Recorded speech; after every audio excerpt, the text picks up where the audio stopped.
Ouais, je pense que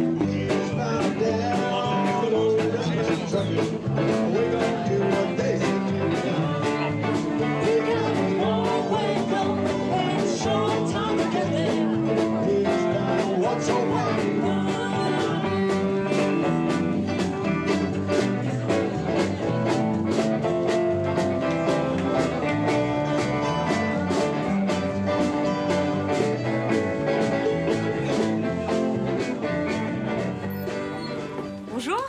Oui. Le Johnny Barrel Country Band était à l'origine le Holy Barrel. On jouait pas mal dans les bistrots de Montmartre. Et on s'est retrouvé retrouvé un moyen de boire gratuitement. Voilà, c'était un peu ça Comment est-ce qu'on pourrait boire motivation. gratuitement? Faisons un groupe qui chante dans les bars. Et donc nous voilà à Marseille pour XY raison. Le groupe s'est étoffé. C'est un mélange de, on va dire, de musiciens professionnels et de musiciens complètement amateurs.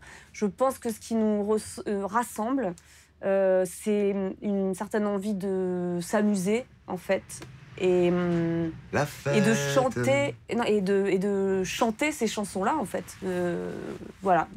Ce répertoire absolument inconnu. Après, là, comme exemple de disque, alors j'ai Loretta Lynn, qui est une grande chanteuse de country qui vient de mourir il n'y a pas très longtemps, qui était une grande féministe, en fait, libertaire de son époque. Tu vois, elle a chanté La Pilule dans l'Amérique blanche ultra-conservatrice. Il y a Waylon Jennings. Alors ça, c'est les générations plus tardives, c'est les années 70. Là, c'est les générations sex, drugs and rock'n'roll de la country, quoi. Et là c'est Johnny Cash, un cadeau d'un ami c'est l'original de l'époque. Et Johnny Cash, c'est tout ce qui est... lui, il représente les humbles, les obscurs, les souffres-douleurs du système, quoi. Et là, ça, c'est Hank Williams. Donc, Hank Williams, il est mort super jeune, avant tout le monde, à 27 ans, à l'arrière d'une Cadillac un soir de Noël ou un soir du Nouvel An.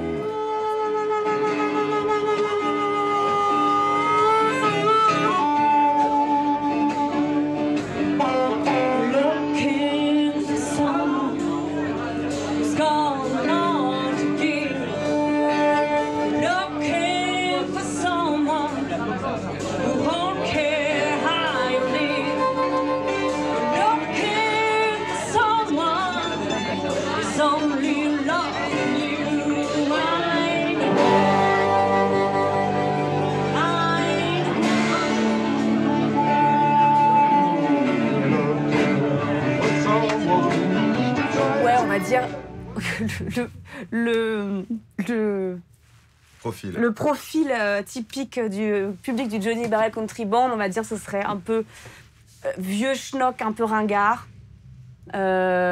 alcoolique, dépressif. Hein. Ouais, mais adorable. Mais adorable.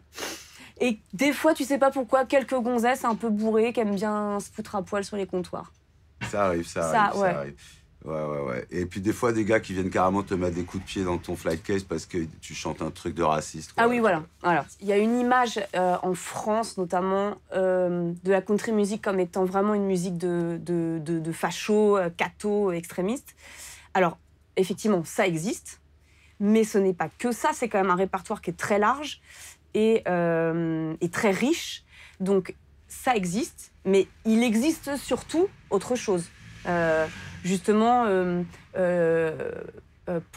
des musiciens qui vont prôner justement le mélange culturel, le féminisme, qui jouent et qui partagent leur musique, leur passion et leur peine, leur joie et leur bourrage de gueule entre noir, blanc. C'est un mélange et je ne sais pas pourquoi en France, par contre, on ne connaît effectivement principalement que l'aspect redneck dégénéré.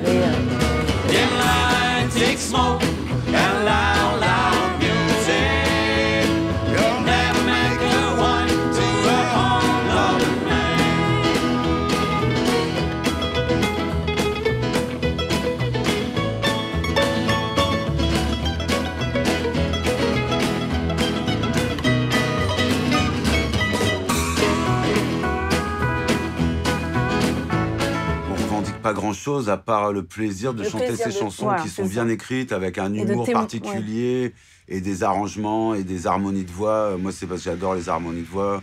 Oui, puis partager toutes ces histoires, parce qu'en fait, c'est plein d'histoires qui sont racontées, quoi. C'est vachement de témoignages d'époque, et en même temps, il y a un truc éternel, tu vois. Le cœur brisé, c'est éternel, c'est des classiques. Mais c'est toujours écrit d'une certaine manière, avec un humour vraiment spécial. Puis alors, selon les artistes, t'as vraiment des façons d'écrire qui sont drôles, qui sont touchantes, tu vois. Il y a des niaiseries, hein, c'est comme dans tous les styles, il y a des trucs cucul à praline.